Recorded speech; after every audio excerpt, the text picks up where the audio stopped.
So then from there, he gets a lot of attention, and he goes into Royal Tenenbaums within the next year or two.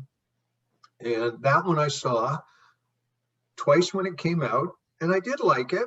I didn't like it as much as Rushmore.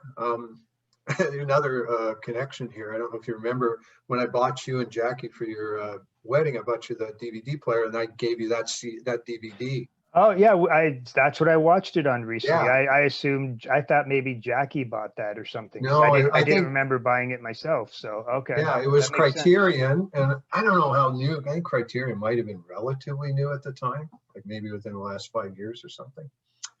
But I never felt compelled to go back to see it again after that, because it was just one of those films where I liked it, knew what I liked about it, but it wasn't anything that got to me like Rushmore. And then as you continue to make films, which I like less and less, that made me even less interested in going back to see it.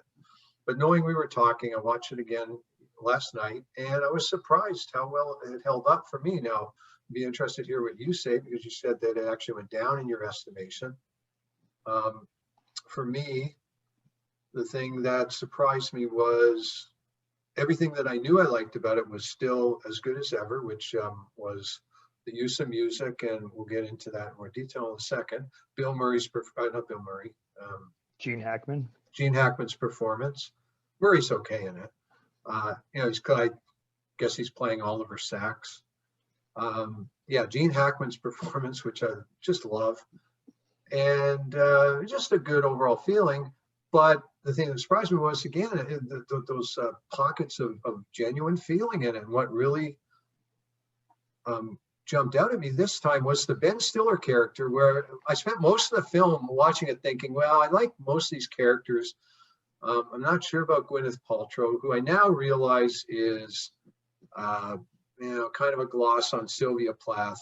When someone mentioned that, I said, okay, yeah, of course. And then the other one I was unsure of was Ben Stiller, because he's just flat out mean for most of the film. But I think that sets up the ending so well, where he just he goes, it's been an awful year for me, Dad. He breaks down.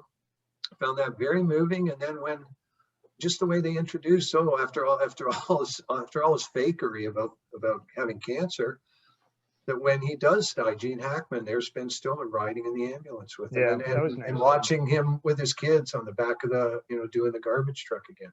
Yeah. I loved all that stuff. Before we get into the music, tell me your overall feelings.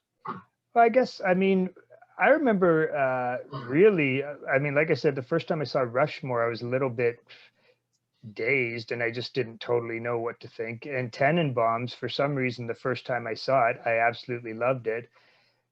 Yet it was weird. I compare it a bit to Magnolia in the sense, and I actually want to watch.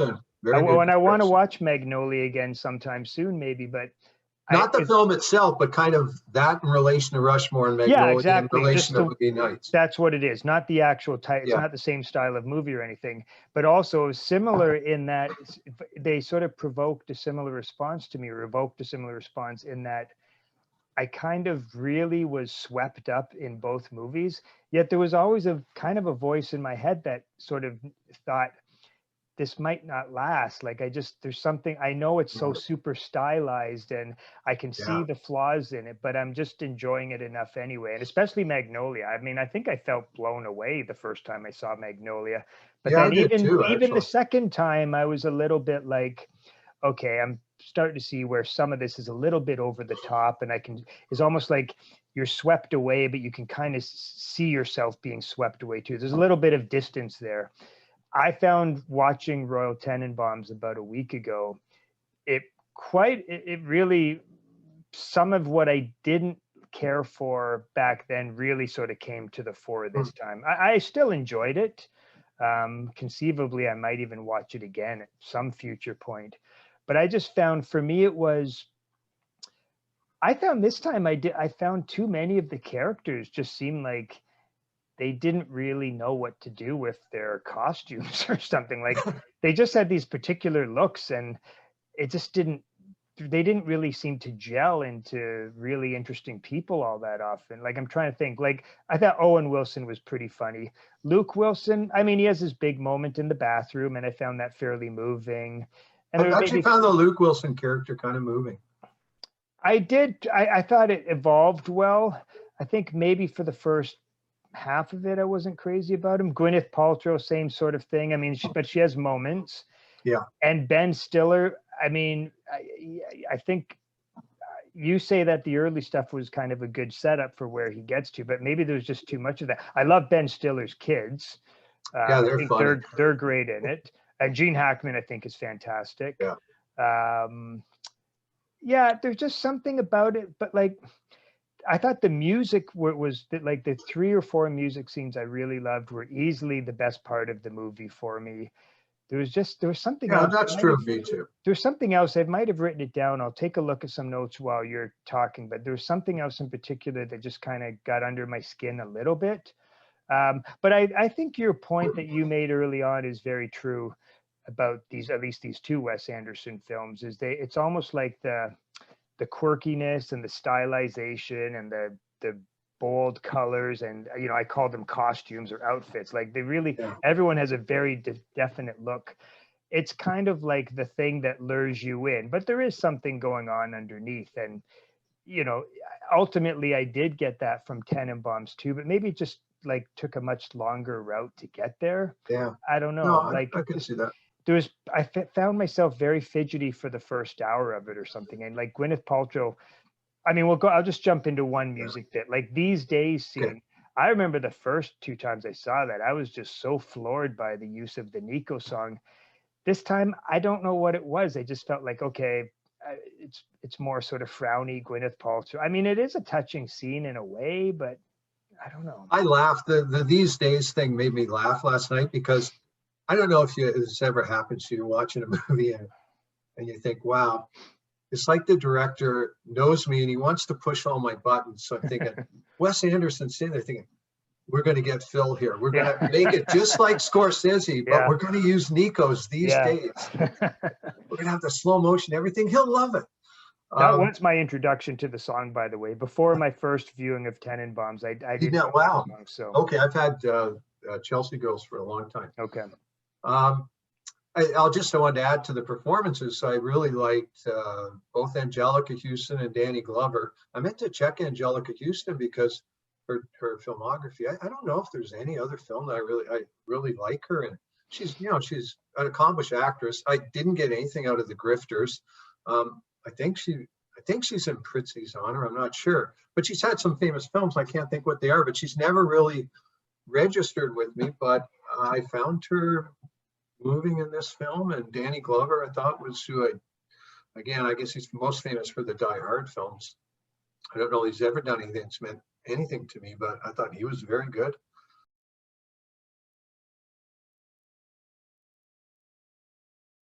Want to go to the music here? Yeah, let's go through the call songs. Up this list here.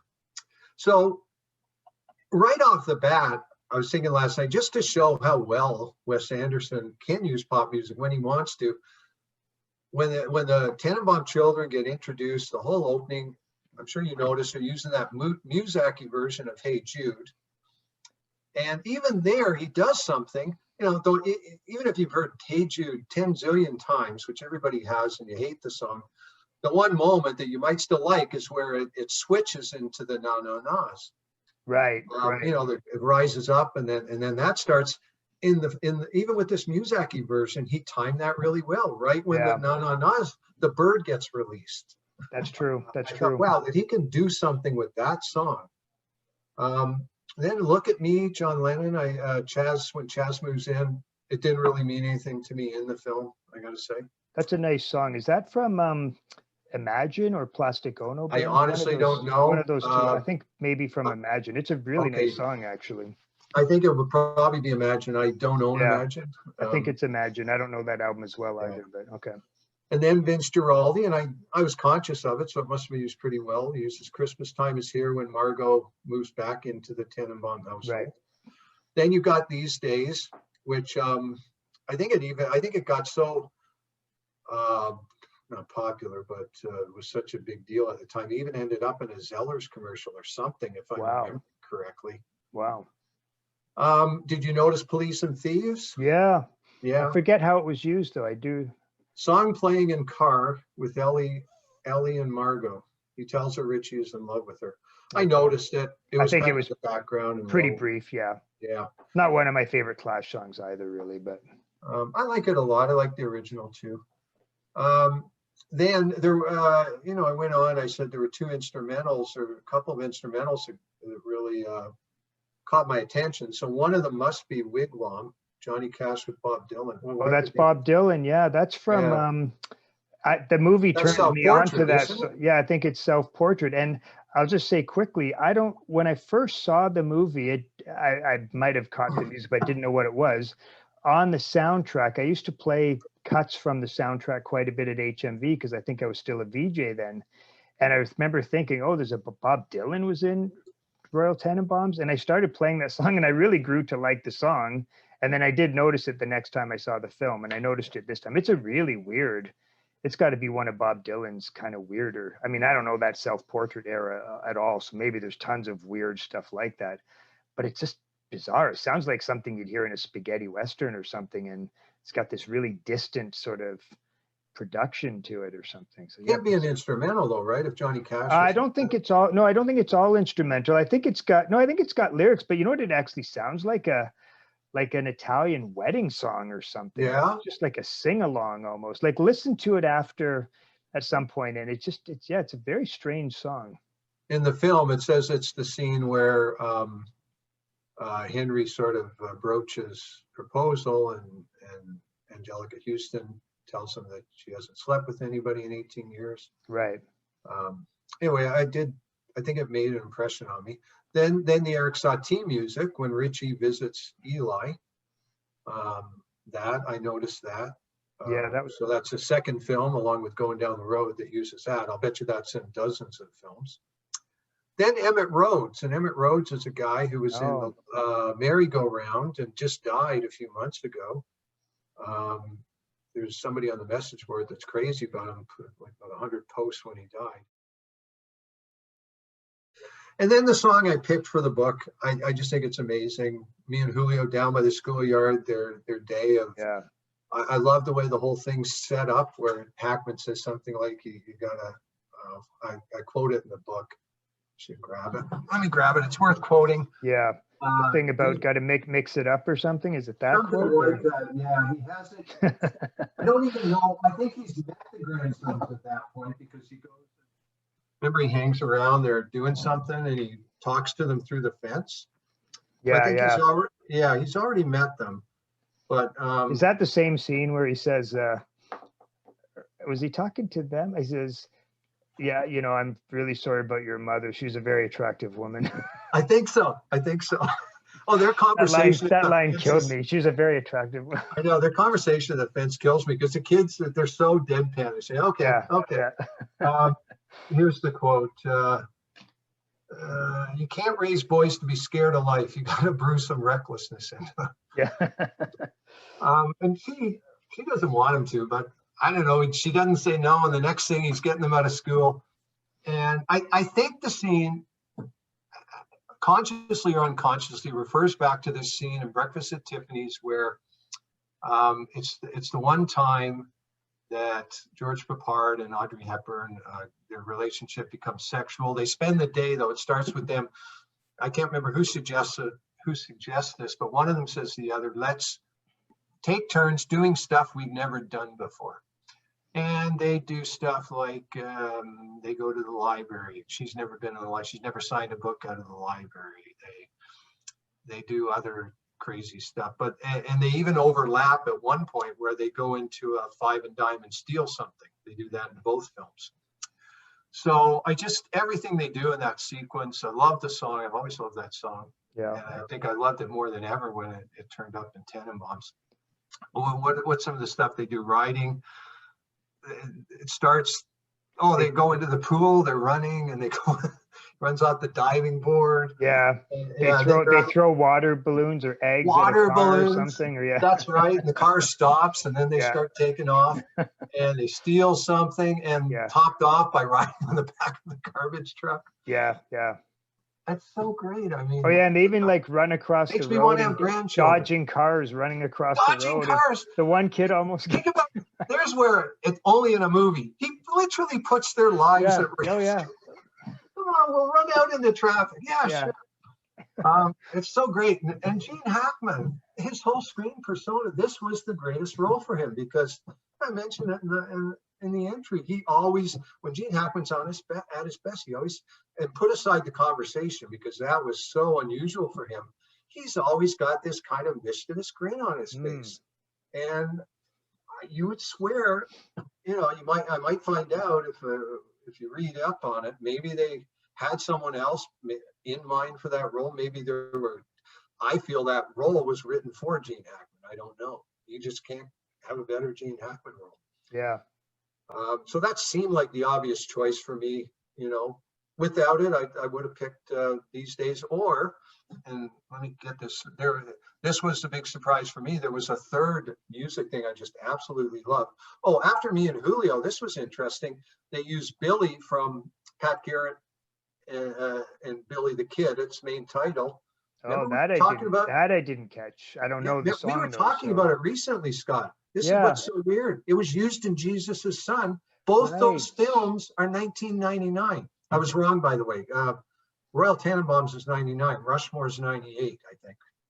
Oh, Royal Tenenbaums is 99. Yeah. Okay. So in the same year, two films used this Bob Dylan instrumental from Pat Garrett and Billy and the Kid. That's so bizarre. Wow, that is bizarre. I didn't catch it in Royal Tenenbaums. Even I just caught it. I wasn't aware of what it was, but I caught it as, there's some more nice instrumental music. I mean, let's just say too, the movies are kind of wall-to-wall music. So unless something is used for a good 20, 30 seconds, it's not inconceivable that some stuff will pass you by, right? So, oh yeah.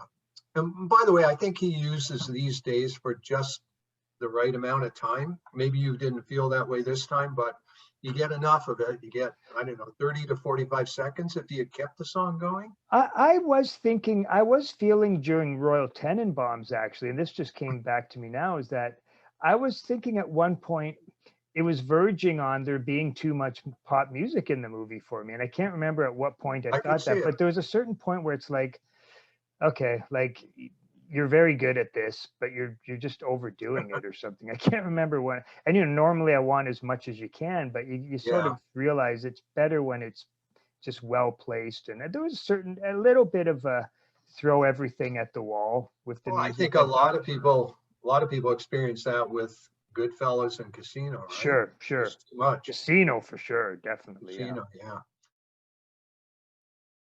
So after Billy, though, is the scene that was a total rediscovery last night. I completely forgot it. Is Margot's history in Judy as a Punk. Oh yeah. I love that. That sounded great. That. You get it's like a whirlwind through all her affairs and this whole side of her life that really cranks it too. Yeah. Really plays it loud, and they must play almost the entirety of the song. I think they do, or they do some skillful edit where it does end on the. It's got a sudden ending, that song, so they might have skillfully edited it to make it, probably only a minute and a half song anyway. So yeah, sure. When it started up for 5 seconds, I honestly thought it was Blitzkrieg Bop, and I'm glad it wasn't. I mean, that's a better choice. Yeah, that was great. The next one was interesting to me because as it was playing, I said, I got to check who that is. And when I found out who it was someone who I always kind of assumed I wouldn't like, and I don't know if I would like that song outside of the film. And it's someone might say that, wow, this is way too literal. But he uses an Elliott Smith song when Luke Wilson tries to commit suicide. Yeah. Elliott Smith committed suicide. Needle in the hay, I think. Needle in the hay. He committed suicide, correct? Yeah. Yeah. So that's very strange. And I assume that happened before Royal Tenenbaums. I think so. I think it was in the 90s. Yeah. So how did he ever get away with that? How did he contact the family and say, we're going to use an Elliott song by Elliott, and it's going to be during a suicide scene? Yeah. Kind of amazed. Yeah, that is pretty amazing, actually. He uses the Nick Drake song, which I wonder if I even knew You're the guy that bought me Pink Moon. I don't know if I knew Nick Drake when Royal Tenenbaums came out. It works pretty well. Richie on the bus, Right. home from the hospital to see Margot. And then the Rolling Stones sequence, was She Smiled Sweetly. That didn't do a whole lot for me, but I actually did really like Ruby Tuesday, which he goes into afterwards. Right. And we have to point out, as many people have, which is funny. It's funny that it's not just Stephen Rubio and myself who pointed this out, but yeah, the sequencing is off. And by the way, I listened to Between the Buttons tonight to get in the mood for this podcast because it is a great record. I wanted to say that I'm calling that now, by the way, the Stephen Rubio rule. Yeah. And we did talk about that a bit when we talked about 20th century women, right? Yeah. And the Big Country they put on the first song on the side of the Talking Heads, and it's the last song on the album or whatever. I noticed the label. Wasn't it the oldest London label, like from the 60s, I think?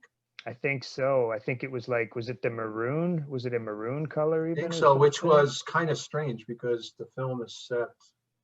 I mean, it could be an album left over from childhood. The one thing we should mention is, and again, I haven't seen Bottle Rocket, but in one thing reading up, I guess he uses stuff from that Stones period, at least in those first three movies. I think I read that 2000 Man, which is actually a song I really like off Satanic Majesty's Request, is used in Bottle Rocket. So I kind of want to see it even for that.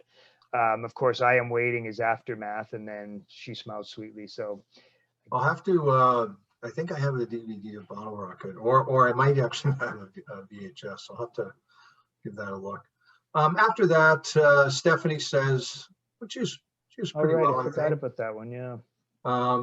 Rock the Casbah, which, I've always, I know hate's too strong a word. I've never liked that song at all. Yeah. It's used pretty well. It's where they do sort of an intervention with Eli. Right. Just sitting around with his friends. I liked the other Nico song, Fairest of the Seasons, which was what all the characters were doing with themselves at the end. And I really liked Van Morrison's Everyone at the end. What album is that from again? That's from Moondance. That's Moondance. Wow. Yeah, I think it's the last song on the album, actually. Huh. For some reason, I was thinking. Or maybe second last song, actually. No, it's definitely one of the albums that came after that. No, definitely Moondance. Okay. No, I don't doubt it. I thought that was used more or less almost exactly like Ooh La La was used. Well, so one thing I think to maybe just sort of quickly mention here, and Everyone is maybe the most explicit example of this, but one interesting thing about the two movies is that Wes Anderson has this real thing for that sort of Moondance is obviously 1970, but for that mid to late 60s flavor of pop where they use harpsichords. I couldn't help but like glomming onto that. Like the Stones' I Am Waiting is harpsichord. There's quite a bit of harpsichord music in Royal Tenenbaums, like not even just the pop songs. Like I think the Hey Jude, there is. I think the Hey Jude might actually have harpsichord. Yeah. I remember at the time it actually got me on I made like a harpsichord pop compilation, but I was really into that. And it was a Wes Anderson, it was a post Wes Anderson thing, but there's a few songs. I think there's even there was a couple in the list I sent you of the Tenenbaums music. I cut out, there were a couple of classical pieces, so it's quite possible that one of those was a harpsichord piece too. There's one other thing. One thing I actually wrote down. I don't know if you remember this. One of I thought the really stunning music moments in Tenenbaums. It's not a pop song moment. What's the name of when Chas was chasing Eli? I'm trying to remember what that scene actually was. It's towards the end. Oh, that's when he crashes the car into the wedding. Right. The music cutting in that, and it was drums. Oh yeah, it's great. Yeah. And it's very different kind of sort of vibe and setting for him. And I was like, wow, that's really well done. The way I know exactly what it's suddenly like an action movie, and like he's got these pounding drums, and it goes on for like at least a minute or a minute and a half. It just was a really good moment. So actually, I thought it was going to be the way the drumming was going. I thought it was going to be Benny Goodman sing when I was watching last night, because it had the same sort of. Yeah. That was interesting, and again, that was probably one of the more far-fetched parts. Yeah, yeah. Just, you know, it seemed to be a device to get Ben Stiller and the father to make up, because he gets to rescue the dog. And anyway, and I mentioned, you said you could hear this. I mentioned that I thought that Angelica Houston, even though I know that's how Angelica Houston talks, she wasn't doing anything unusual. I couldn't help thinking of Kale. Yeah. And because of the whole backstory of Wes Anderson. For those of you watching, if you don't know the story, Wes Anderson wanted Pauline Kael to see Rushmore, and actually took the trouble to get a copy of it to her, probably on tape, I guess. Yeah, could have been on tape, probably not DVD. And she watched it, and she's got that great line. She says, "Well, I don't know what you've got there." And then he ended up writing about it, and some people felt that was an invasion of privacy, some of Kael's friends. But I wondered if that was his response, saying, wow, "That's good, keep doing that," and not even saying Angelica Houston. Why? That's perfect. For some reason, I had thought that that story was Paul Thomas Anderson, but it's Wes Anderson. Eh? So Wes Anderson, yeah. So does he actually give any other details about what she thought of the film, or was it basically she just didn't? You should look it up online. Look it up. I think it's very easy to find. She didn't say a lot. I think, she wasn't discouraging, but maybe he was. I don't know. It's hard to say. I'm sure he was a genuine fan of hers. I don't think he was necessarily fishing for ad copy or anything like that. Maybe that was in the back of his mind. Who knows? I know you should never say this, because it's just one of those, well, you're not Pauline Kael, you're not inside her head, but I have a hard time believing that she would like Tenenbaums. Rushmore may be a different story, but I feel like any of the sort of animus I may have towards something like Tenenbaums comes from thinking about movies, in part from the way she wrote about movies. And maybe that's not fair to put that on her. No, it does not seem like her kind of film. That's the heavily stylized, and just the way he treats the characters. Like, I could see her reacting, but then again, you never know, right? She could surprise you with stuff like that too. So. Yeah. I mean, stylization in and of itself, she loved David Lynch, right? And you can't get, I'm thinking more, there's something, and you can't say this about David Lynch, there's something really precious about it, right? Precious. It does not seem like her, I can't imagine it. I can't remember how many films she went after for sort of that same thing. I don't think she liked, again, go back to Harold and Maude, I don't think she liked that. Yeah. But it was interesting. I give him all the credit in the world, I mean, I wish I'd done that. I wish I'd sent her some stuff while she was still alive, and he didn't need to do that. I think he might have even done it at a point where Rushmore was already getting noticed. Yeah. I think what bothered people was more that he went and wrote about it. But I've read what he wrote, and it's not harsh or anything. And, it's kind of good in a way that she didn't help him.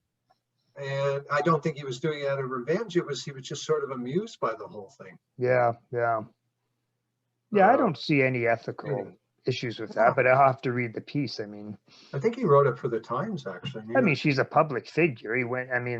Unless he did something where he double crossed her or something, but I just don't see, So, maybe just to end, he did put out a film last year. It's another one of these not poorly timed, but unfortunate casualties of the pandemic. I'm just going to look up the title right now. I think it was just about to open at the theater that I would go to in Kitchener-Waterloo, and I never got that far. Excuse me. It is called The French Dispatch. No, you know what? All it says is completed. I'm wrong. So he's held it back, because it seemed to be within about 2 or 3 weeks of release. When I remember being in the theater and they had the poster up and everything. His last film actually was Isle of Dogs, which I had no desire to see whatsoever, even though it got good reviews. Set in Japan, Isle of Dogs follows a boy's odyssey in search of his lost dog.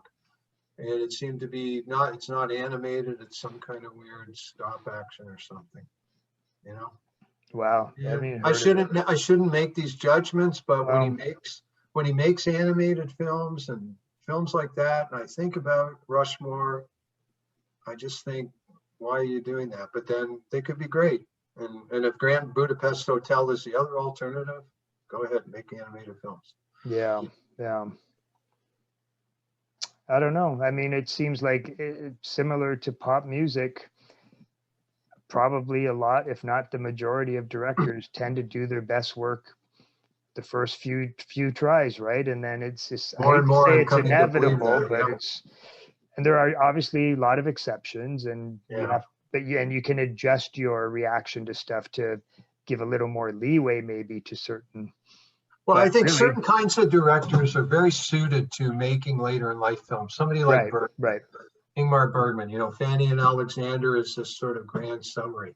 It's the filmmaker, and I shouldn't.